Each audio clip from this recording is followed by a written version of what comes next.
Selamat pagi Sumida dan teman-teman. Pada pagi ini kami dari kelompok 2 akan mempresentasikan hasil Google Examination sejarah kami. Sebelum kita mulai, kita akan memperkenalkan terlebih dahulu. Nama saya Manda. Nama saya Ganesan. Nama saya Faika Dara Afifah. Nama saya Kifno. Saya Zaman. Jadi pada pagi ini kita akan mempresentasikan hasil Google Examination kami dengan topik perkembangan kolonialisme dan imperialisme Barat di Nusantara. Sebelum kita mulai, mari kita menjelaskan latar belakangnya. Merkantilisme, kolonialisme, dan imperialisme adalah 3 konsep yang sering terkait dalam sejarah ekonomi dalam dunia, terutama pada periode abad ke-16 hingga abad ke-20. Berikut adalah latar belakang masing-masing. Yang pertama, apa itu merkantilisme? Apa itu merkantilisme sebenarnya? Merkantilisme adalah sebuah teori dan kebijakan ekonomi yang berkembang di Eropa antara abad ke-16 hingga ke-18. Pemikiran merkantilisme menekankan bahwa kekayaan suatu negara diukur berdasarkan jumlah logam mulia seperti emas dan perak yang dimilikinya. Oleh karena itu, negara harus berusaha untuk memperoleh sebanyak mungkin logam mulia dengan cara berupaya ekspor dan membatasi impor. Merkantilisme muncul di tengah-tengah era penemuan baru dan ekspansi perdagangan global, di mana bangsa-bangsa Eropa mulai memperluas jaringan perdagangan mereka ke luar Eropa. Negara-negara Eropa memanfaatkan teori ini untuk membuat posisi ekonomi mereka. Yang selanjutnya adalah kolonialisme. Kolonialisme merupakan kebijakan suatu negara untuk menguasai dan mengeksploitasi wilayah di luar Eropa. Dan kolonialisme Eropa dimulai pada abad ke-15 dengan penjelajahan oleh bangsa-bangsa di Portugis dan Spanyol yang mencari jalur perdagangan baru. Penjelajahan ini kemudian diikuti oleh negara-negara Eropa lainnya seperti Inggris, Prancis, dan Belanda. Yang terakhir adalah imperialisme. Imperialisme berkembang setelah era kolonialisme, di mana negara-negara industri ingin mengamankan akses ke sumber daya alam dan pasar baru untuk produksi industri mereka. Selanjutnya adalah kolonialisme. Seperti yang kita tahu, kolonialisme adalah sistem pemasaran dan eksploitasi wilayah dan negara oleh negara lain untuk kepentingan ekonomi dan politik dan sosial. Dan kolonialisme ini berdampak yang mendalam terhadap berbagai aspek kehidupan masyarakat, baik dalam bidang sosial, politik, maupun budaya. Sejak kedatangan bangsa-bangsa Barat seperti Portugis pada abad yang ke-16, Belanda pada abad yang ke-17, dan Inggris pada abad yang ke-19, perubahan besar terjadi dalam struktur sosial, sistem pemerintahan, serta tradisi dan kepercayaan masyarakat setempat. Proses ini berlangsung secara sistematis, seringkali mewakili pemaksaan, kekerasan, dan penindasan. Kolonialisme ini membawa sistem pemerintahan terpusat dan otoriter yang menggantikan tatanan politik lokal. Sistem federal dan di kerajaan-kerajaan Nusantara digantikan dengan eksploitasi sumber daya untuk kepentingan penjajah. Struktur sosial pun menjadi temporalisasi dengan golongan Eropa, Tionghoa, dan pribumi memiliki kedudukan yang berbeda. Selain itu, pengaruh budaya Barat seperti agama Kristen, bahasa, dan kebiasaan Eropa mulai mempengaruhi budaya lokal. Selama lebih dari 350 tahun, kolonialisme membentuk struktur sosial, politik, dan budaya di Indonesia sehingga meningkatkan jejak yang masih kita dapat rasakan sekarang.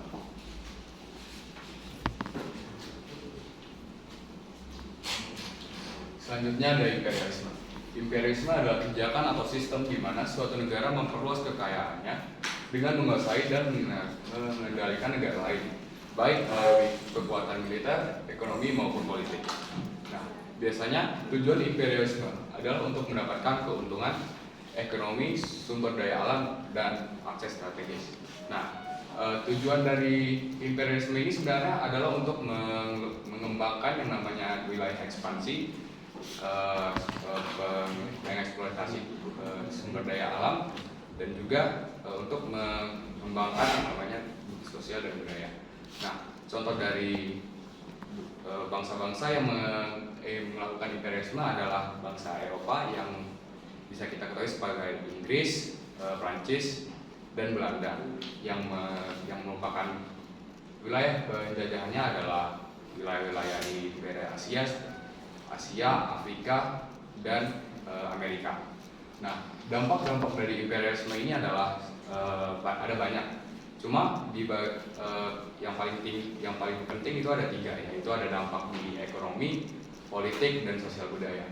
Yang dimana dampak pada politik itu adalah pemerintahan akan dilakukan oleh bangsa-bangsa Eropa yang merupakan penjajah, sehingga pemerintahan itu merupakan bawahan dari bangsa-bangsa Eropa. Selanjutnya ada di sektor ekonomi, yang mana di sektor ekonomi ini bangsa Eropa ini melakukan mengeksploitasi sumber daya alam sehingga menghambat pertumbuhan ekonomi yang ada di di negara jajahan. Dan yang terakhir ada di sosial dan budaya. Sosial dan budaya ini dia bangsa-bangsa Eropa ini melengsarkan yang namanya budaya-budaya lokal yang ada di negara jajahan, sehingga menggantinya dari budaya lokal menjadi budaya sendiri, sehingga kelestarian budaya dari negara jajahan tidak terjaga. Materi berikutnya adalah merkantilisme. Merkantilisme ini menekan tentang pentingnya perdagangan untuk meningkatkan kekayaan dan kekuatan suatu negara dengan melemahkan ekonomi negara lainnya. Sistem ini berjalan dengan skema di mana kerajaan yang disebut dengan mother country yang bertugas untuk mengontrol seluruh aktivitas perdagangan di daerah koloninya. Contoh negara yang terkenal dalam menggunakan sistem merkantilisme ini adalah terkenal dengan The Big Three, yaitu ada Inggris, Spanyol, dan Perancis. Lalu ke slide berikutnya, yaitu kebijakan merkantilisme. Yang pertama, menciptakan koloni-koloni di luar negeri. Koloni adalah wilayah yang dikuasai oleh suatu negara. Lalu, yang kedua, melarang daerah koloni untuk berdagang dengan negara lain. Hal ini dilakukan untuk menyebabkan suatu negara yang sudah dibangun koloni bergantung terhadap para penjajahnya. Lalu yang ketiga, yaitu melarang ekspor emas dan perak, bahkan untuk pembayaran. Hal ini dilakukan karena emas dan perak dianggap sangat berharga pada masa itu.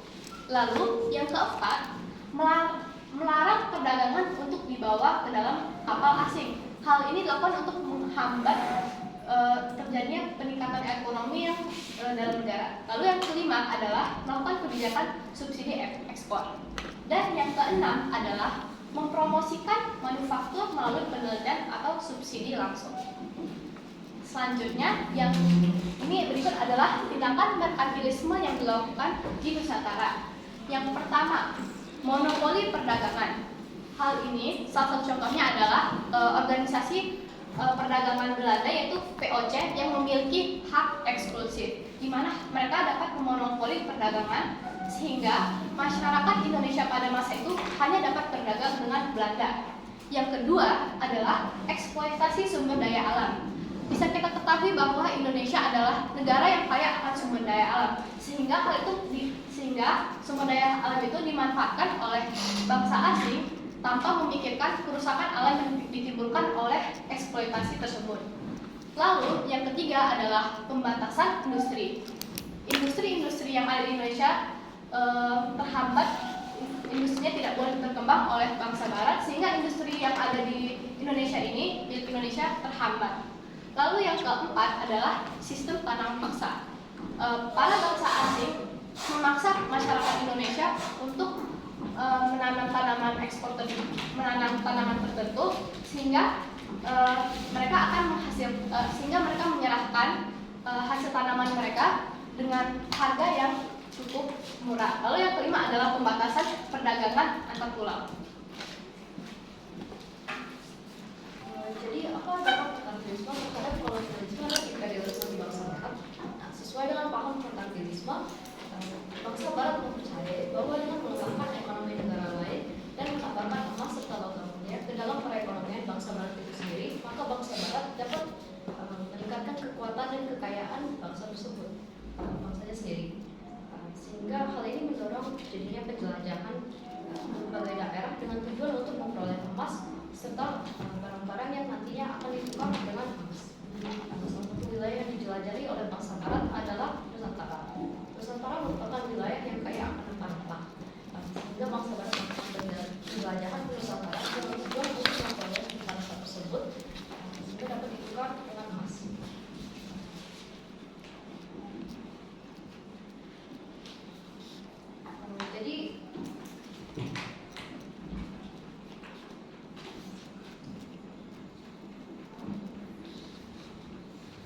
Jadi bangsa Barat memperoleh rempah dengan cara menguasai wilayah di Nusantara yang disebut sebagai kolonialisme. Kolonialisme ini ditandai dengan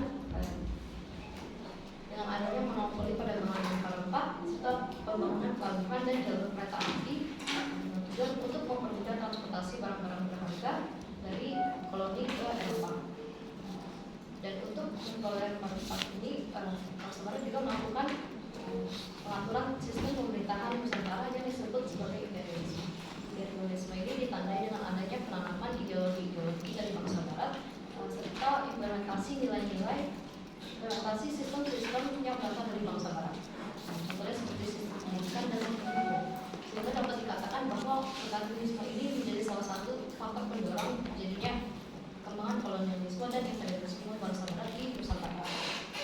Akibat dari kolonialisme dan imperialisme ini yang disebabkan oleh dampak kolonialisme adalah masyarakat Nusantara menjadi sangat tergantung terhadap bangsa Barat dalam segala aspek. Selanjutnya dari pembahasan yang telah dijelaskan, kita dapat menyimpulkan bahwa merkantilisme, kolonialisme, dan imperialisme merupakan tiga konsep yang saling berhubungan dalam sejarah ekonomi dan politik dunia, terutama dalam masa penjelajahan bangsa Barat. Hal ini menyebabkan dampak yang masih terasa di Indonesia hingga kini, melalui berbagai bidang kehidupan seperti bidang politik, budaya, dan sebagainya. Merkantilisme ini menekankan pentingnya perdagangan untuk memajukan kekayaan dan kejayaan suatu bangsa, yaitu melalui monopoli perdagangan dan juga eksploitasi sumber daya alam dari daerah koloni. Hal ini menyebabkan Nusantara untuk susah berkembang dalam bentuk kemandirian ekonomi dan juga dalam bentuk kondisi sosial. Karena Indonesia pun makin lama makin bergantung pada bangsa Barat. Karena itu nilai-nilai budaya lokal pun mulai bergeserkan dengan nilai-nilai yang terdapat dari nilai-nilai Barat. Maka dari itu dapat dari kelompok kami menyimpulkan beberapa saran untuk kita semua.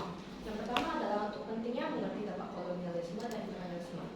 Apabila kita mengerti dari dampak-dampak tersebut, kita dapat menghindar terjadinya lagi kolonialisme dan imperialisme.